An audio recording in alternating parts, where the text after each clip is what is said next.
નમસ્કાર મિત્રો, સ્વાગત છે ધ લો ટાઈમ ચેનલમાં। આજનો વિષય માત્ર ખેતીની જમીનનો નથી, પણ તમારા પરિવારની શાંતિ અને ભવિષ્યનો છે। આપણે સૌ જાણીએ છીએ કે જમીન એ ખેડૂત માટે માત્ર મિલકત નથી, પણ જીવાદોરી છે। પણ ઘણીવાર આપણે જોઈએ છીએ કે વડીલોની હયાતી બાદ ભાઈઓ વચ્ચે કે પરિવારમાં જમીન વહેંચણીને લઈને ઝઘડા થાય છે, કોર્ટ કચેરી પણ થાય છે। આવું ન થાય તે માટે સૌથી શ્રેષ્ઠ રસ્તો કયો? એ રસ્તો છે હયાતીમાં હક દાખલ। ઘણા ખેડૂતોને પ્રશ્ન હોય કે વારસાઈ અને હયાતીમાં હક દાખલ વચ્ચે શું ફેર છે? શું હયાતીમાં ભાગ પાડી શકાય? શું દીકરીઓને હક આપવો પડે? આવા તમામ ઝીણવટભર્યા પ્રશ્નોના જવાબ આજે આપણે આ વિડીયોમાં વિસ્તારથી જોઈશું। જો તમે આ વિડીયો અંત સુધી જોશો તો તમારે કોઈ વકીલ કે દલાલને પૂછવા નહીં જવું પડે। એક, હયાતીમાં હક દાખલ એટલે શું અને કોણ કરી શકે? સૌથી પહેલા સમજીએ હયાતીમાં હક દાખલ એટલે શું। સરળ ભાષામાં કહીએ તો જમીનનો મૂળ માલિક જીવિત છે, છતાં પણ તેની રાજી ખુશીથી પોતાની જમીનમાં પોતાના વારસદારો જેમ કે દીકરા, દીકરી કે પત્નીના નામ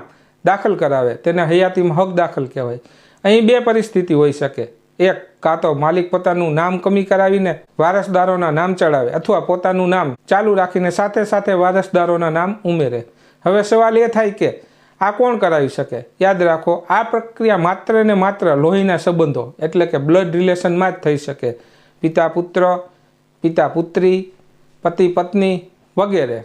તમે કોઈ ત્રાહિત વ્યક્તિનું નામ હયાતીમાં દાખલ ન કરાવી શકો, તેના માટે વેચાણ દસ્તાવેજ કરવો પડે। બીજું, આ પ્રક્રિયામાં હક કમી અને હક દાખલ બંને સાથે પણ થઈ શકે છે। ધારો કે પિતા વૃદ્ધ છે અને ખેતી નથી કરી શકતા, તો તે પોતાનો હક જતો કરી દીકરાઓનું નામ દાખલ કરાવી શકે છે। આમ મારી માનવું એવું છે કે હક કમી અને હક દાખલ બંને સાથે ન કરાવવા જોઈએ। તે ક્યારેક મુશ્કેલીમાં મૂકી શકે છે અને તેની નોંધોમાં પણ પ્રશ્ન ઉદ્ભવી શકે છે। બે, જરૂરી દસ્તાવેજોની ઝીણવટભરી સમજ। હવે પેન અને કાગળ લઈને નોંધી લેજો, કારણ કે હવે આપણે ડોક્યુમેન્ટની વાત કરીશું, પણ થોડી ડિટેલમાં। લોકો અહીં જ ભૂલ કરે છે અને અરજી રિજેક્ટ થાય છે। એક, 7/12 અને 8 ઉતારા। આ તો બેઝિક છે, પણ ધ્યાન રાખજો કે ઉતારા લેટેસ્ટ હોવા જોઈએ।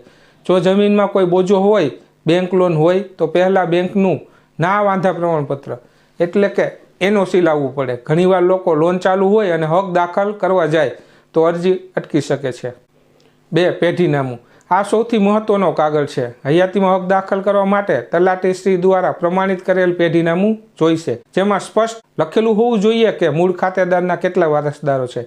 યાદ રાખજો, આમાં દીકરીઓના નામ પણ દર્શાવવા ફરજિયાત છે, ભલે દીકરીઓ સાસરે હોય। પેઢીનામામાં નામ તો આવશે જ। 3, સોગંદનામું। આ માત્ર સાદા કાગળ પર નથી લખવાનું। 300 રૂપિયાના સ્ટેમ્પ કે સરકારના નિયત દર મુજબના સ્ટેમ્પ પેપર ઉપર નોટરી કરાવેલું સોગંદનામું જોઈશે। આ સોગંદનામામાં મૂળ માલિકે લખી આપવું પડે કે હું મારી રાજી ખુશીથી કોઈ પણ દબાણ વગર મારા વારસદારોના નામ દાખલ કરવા માગું છું। 4, ઓળખના પુરાવા। ખાતેદાર અને જેમના નામ દાખલ કરવા છે તે બધાના આધાર કાર્ડ। અહીં એક ખાસ ટિપ્સ આપું, તમારા આધાર કાર્ડમાં અને 7/12માં નામની જોડણી એટલે કે સ્પેલિંગ એક સરખી હોવી જોઈએ। જો નામમાં ફેરફાર હશે, જેમ કે રમણભાઈ અને રમણલાલ, તો તમારે વધારાનું નામ સુધારા અંગેનું સોગંદનામું આપવું પડશે। 3, ઓનલાઈન અરજી અને 135Dની સમજ।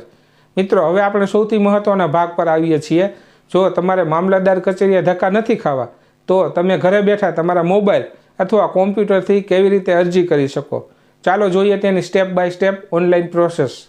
1, IORA પોર્ટલ પર લોગિન।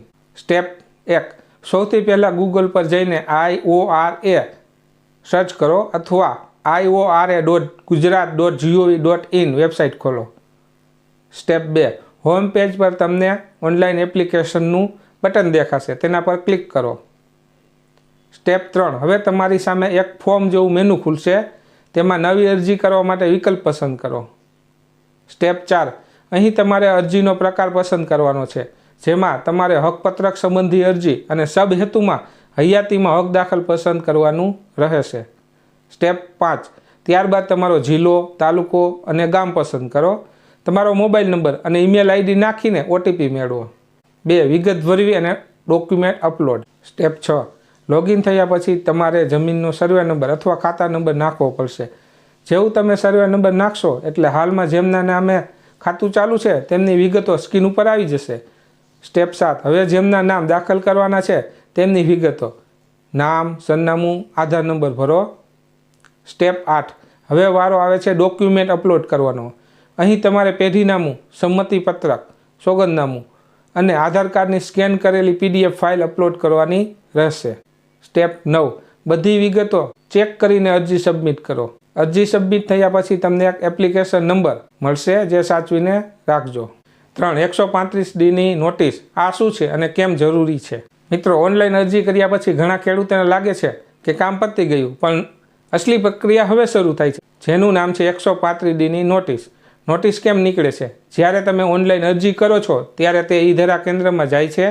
ઓપરેટર તેની એન્ટ્રી કરે છે, એટલે કે સિસ્ટમમાં આપોઆપ 135Dની નોટિસ જનરેટ થાય છે. આ નોટિસનો મુખ્ય હેતુ જાહેર જાણ કરવાનો છે.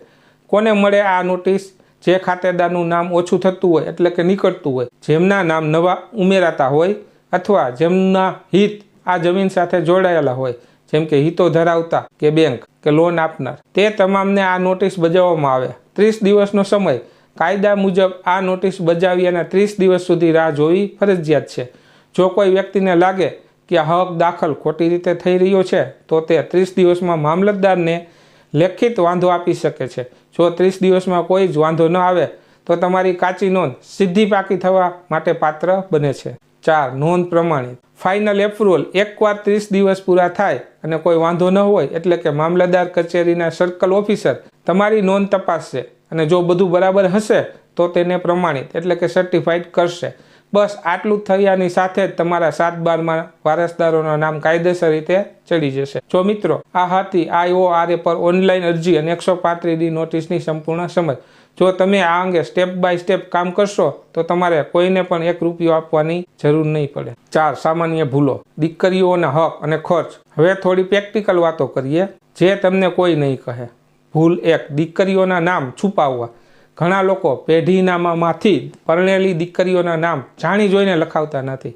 મિત્રો, હિન્દુ ઉત્તરાધિકાર ધારા મુજબ દીકરીઓને પણ મિલકતમાં સમાન હક છે. જો તમે હયાતીમાં નામ દાખલ કરતી વખતે દીકરીઓના નામ છુપાવશો તો ભવિષ્યમાં તે કોર્ટમાં ચેલેન્જ પણ કરી શકે છે અને આખી નોંધ રદ પણ થઈ શકે છે. સાચો રસ્તો એ છે કે દીકરીઓના નામ પેઢીનામામાં બતાવો. જો દીકરીઓને જમીન જોઈતી ન હોય તો તેઓ સોગંદનામામાં સહી કરીને પોતાનો હક જતો એટલે કે હક કમી કરી શકે છે, પણ નામ છુપાવવું એ કાયદેસર ગુનો છે.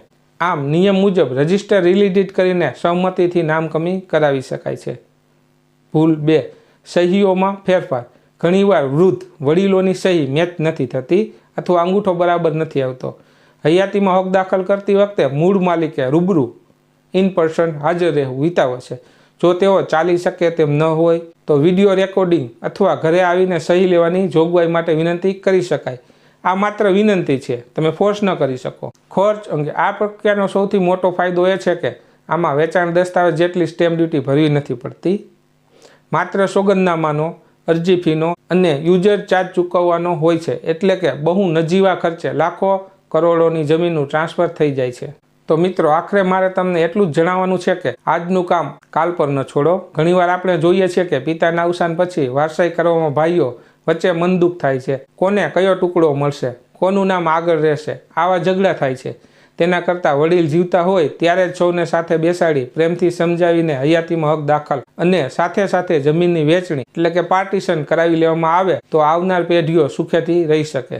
તેમજ ગુજરાત સરકારની IORA વેબસાઇટ અને મહેસૂલ વિભાગ ખૂબ જ પારદર્શક રીતે કામ કરી રહ્યું છે. દલાલો ઉપર આધાર રાખવાને બદલે જાતે જાગૃત બનો અને તમારી મિલકત સુરક્ષિત કરો.